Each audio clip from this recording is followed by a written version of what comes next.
Agak. Assalamualaikum warahmatullahi wabarakatuh.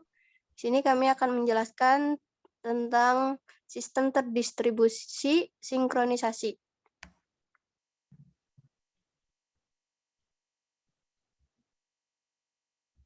Kami dari kelompok yang beranggotakan dengan saya sendiri, Koratun Khalifah, Hilda Fitriana Dewi, Noviti Yulistiani, dan Zuhlia.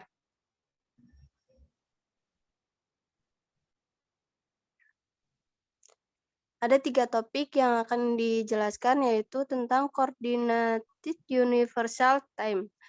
Yang kedua, sinkronisasi jam. Yang ketiga, algoritma sinkronisasi jam.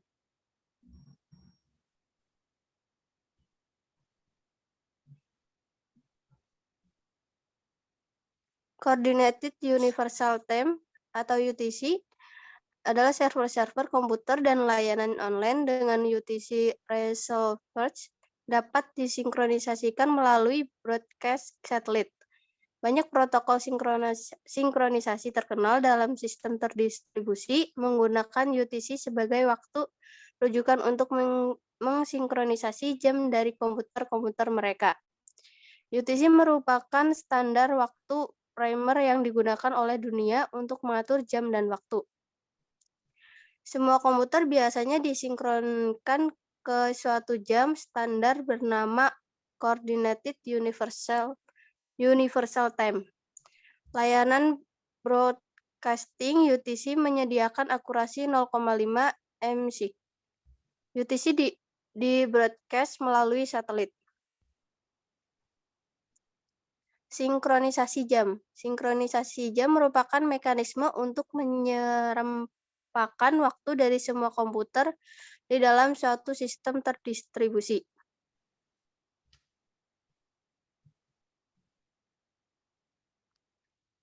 Bagaimana suatu komputer memelihara catatan waktunya?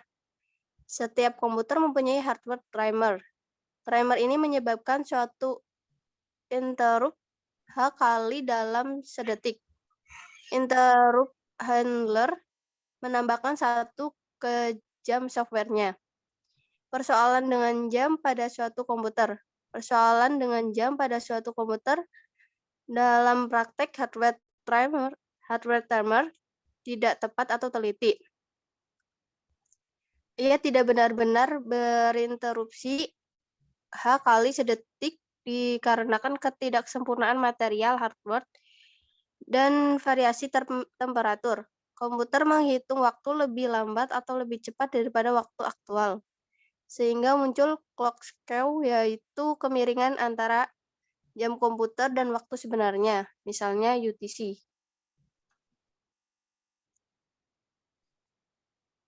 Yang kedua ada algoritma sinkronisasi jam yang akan dijelaskan oleh rekan saya, Noviti Yulistiani.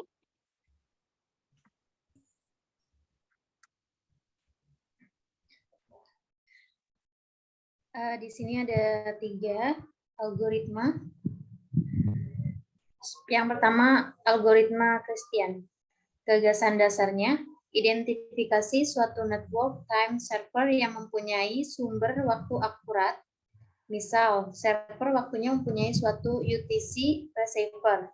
Semua klien menghubungi network time server untuk sinkronisasi. Kedua, ada algoritma Berkeley, yaitu algoritma Berkeley merupakan pendekatan terdistribusi untuk sinkronisasi waktu. Yang ketiga ada Network Time Protocol atau NTP. NTP mendefinisikan suatu arsitektur untuk layanan waktu dan protokol untuk mendistribusikan informasi waktu di internet.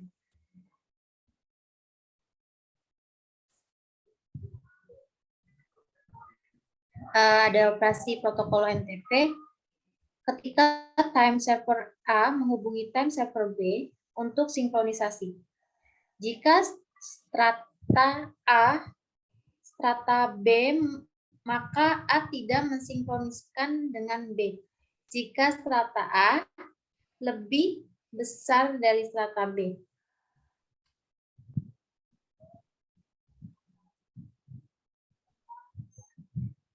Sini ada rancangan NTP. Ada 4. Yang pertama ada sinkronisasi akurat ke waktu UTC, kedua stabilitas, ketiga reliabilitas dan toleransi, dan keempat keamanan.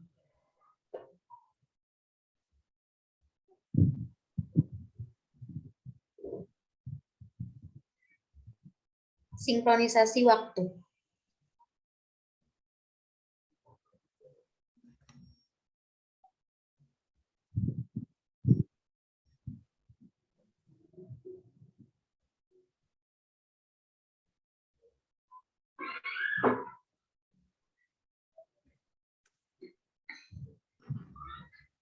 Sini ada jam logis, yaitu jam logis digunakan untuk mendefinisikan urutan kejadian tanpa mengukur waktu fisik kapan kejadian itu terjadi. Kemudian ada jam logis Lamport, yaitu Lamport menganjurkan mempertahankan jam logis pada proses untuk melacak urutan peristiwa untuk menyinkronkan jam logis. Dan jam vektor, yaitu jam vektor diusulkan untuk mengatasi keterbatasan pada jam Lamport. Suatu jam vektor bagi sistem dengan n, proses suatu array beranggotakan n integer.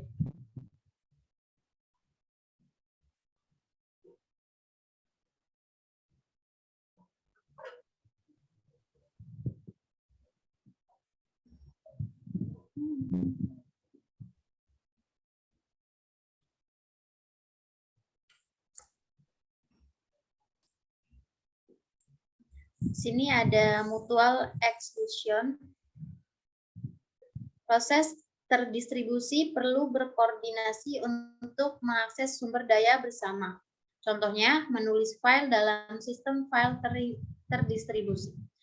Kemudian, selanjutnya akan dibacakan oleh teman saya, Suhlia.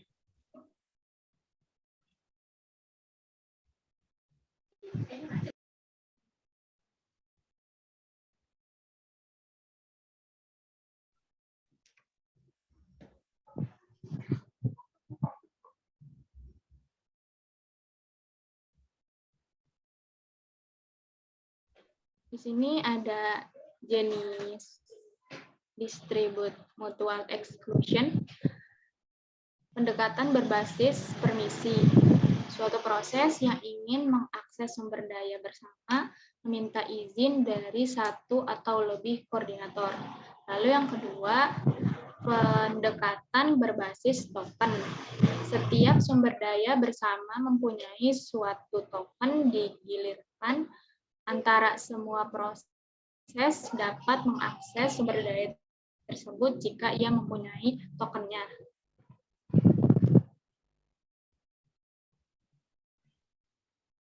Lalu pendekatan berbasis permisi. Ada dua tipe algoritma mutual exclusion berbasis permisi. Yang pertama, algoritma terpusat. Yang kedua, algoritma tersebar.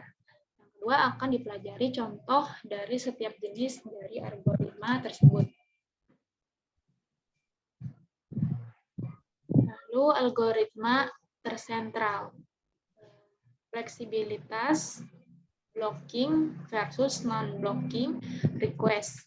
Lalu simplicitas, algoritma menjamin mutual exclusion dan mudah diimplementasikan.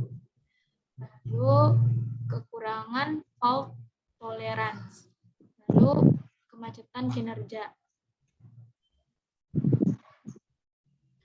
Algoritma terdesentral. Untuk menghindari kelemahan dari algoritma terpusat, menganjurkan algoritma eksklusi mutual yang terdesentralisasi. Lalu, fault tolerance dalam algoritma desentralisasi. Pertama, algoritma desentralisasi ini mengasumsikan bahwa koordinator pulih dengan cepat dari kegagalan. Lalu, namun koordinator akan mengatur ulang statusnya setelah pemulihan. Karena koordinator dapat secara tidak benar memberikan izin untuk suatu proses.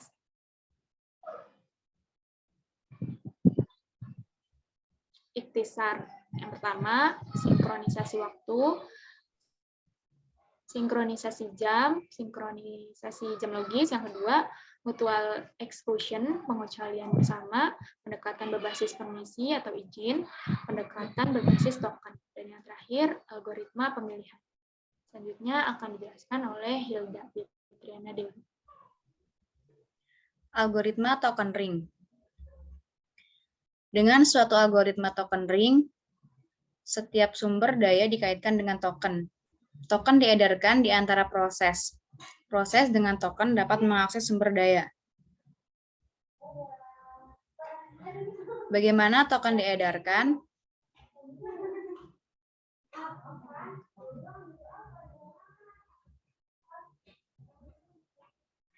Di antara proses. Semua proses membentuk cincin logis di mana setiap proses mengetahui proses selanjutnya. Suatu proses diberikan token untuk mengakses sumber daya. Proses dengan token memiliki hak untuk mengakses sumber daya. Jika proses telah selesai mengakses sumber daya atau tidak ingin mengakses sumber daya, ia melewati token ke proses selanjutnya di dalam ring.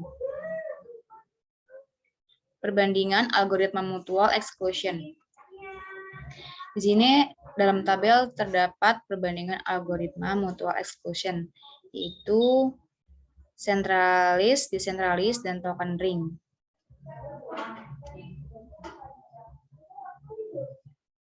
Lalu ada algoritma pemilihan. Pemilihan dalam sistem terdistribusi. Algoritma terdistribusi memerlukan satu proses untuk bertindak sebagai koordinator, di mana yang dijelaskan pada gambar berikut. Algoritma pemilihan terdiri dari Boolean algorithm, yaitu suatu proses atau katakanlah Pi memulai algoritma pemilihan ketika pemberitahuan bahwa koordinator yang ada tidak merespons. Dan ada ring algorithm. Algoritma ini umumnya digunakan dalam topologi ring ketika proses Pi mendeteksi bahwa koordinator telah mogok. Ia memulai algoritma pemilihan. Algoritma pemilih. Di sini ada Boolean algorithm dan ring algorithm. Ringkasan dari algoritma pemilihan. Algoritma pemilihan digunakan untuk memilih proses unik yang akan mengordinasikan kegiatan tertentu. Pada akhir algoritma pemilihan, semua node harus secara unik mengidentifikasi koordinator. Kita mempelajari dua algoritma untuk melakukan pemilihan. Boolean algorithm, proses berkomunikasi secara terdistribusi untuk memilih koordinator. Ring algorithm, proses dalam topologi ring mengedarkan pesan pemilihan untuk memilih koordinator. Ya, sekian presentasi dari kami. Mohon maaf apabila masih banyak kekurangan. Wassalamualaikum warahmatullahi wabarakatuh.